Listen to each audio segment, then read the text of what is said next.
you. Thank you, Grace. Thank you, Sid. Merry Christmas, everyone. Merry Christmas. Merry Christmas. This is from Bob Dylan's, just liner notes he wrote on the back, a prose piece from Bringing It All Back Home. It's one of my favorite pieces of writing, in part because it's like, this was published in 1965, and wow, you listen to me read it, and not a whole lot has changed. It's really frightening.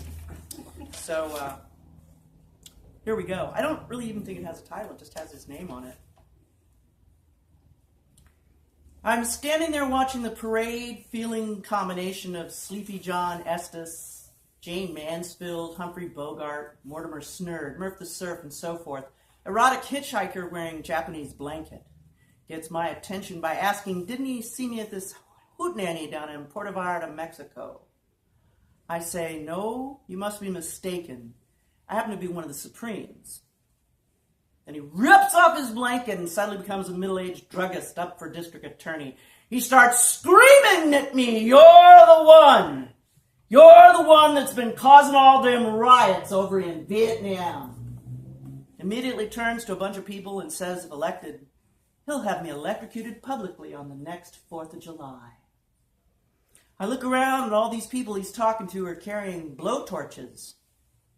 Needless to say, I split fast, go back to the nice, quiet country. And I'm standing there writing, what? On my favorite wall, when who should pass by in a jet plane but my recording engineer. I'm here to pick you up and your latest works of art. Do you need any help with anything?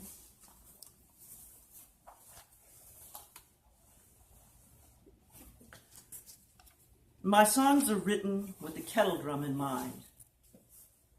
A touch of anxious color, unmentionable, obvious, and people perhaps like a soft Brazilian singer.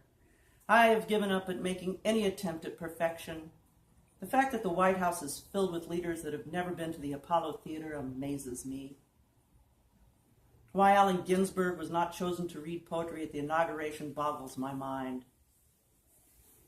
If someone thinks Norman Mailer is more important than Hank Williams, that's fine. I have no arguments, and I never drink milk.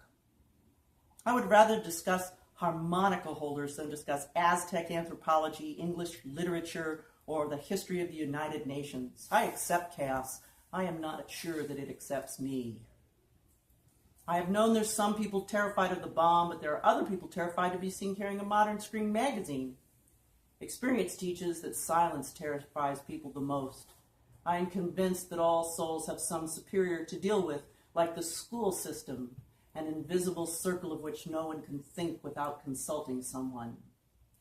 In the face of this, responsibility, security, success means absolutely nothing. I would not want to be Bach, Mozart, Tolstoy, Joe Hill, Gertrude Steiner, James Dean. They are all dead. The great books have been written, the great sayings have all been said. I'm about to sketch you a picture of what goes on here sometimes, though I don't understand too well myself what's really happening. I do know that we're all going to die someday and that no death has ever stopped the world. My poems are written in a rhythm of unpoetic distortion, divided by pierced ears, false eyelashes, subtracted by people constantly torturing each other, with a melodic purring line of descriptive hollowness, seen at times through dark sunglasses and other forms of psychic explosion. I am called a songwriter. A poem is a naked person. Some people say that I am a poet.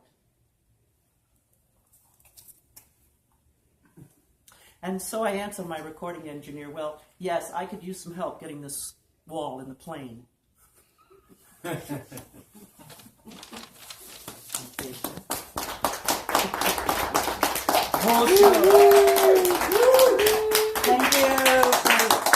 As you were.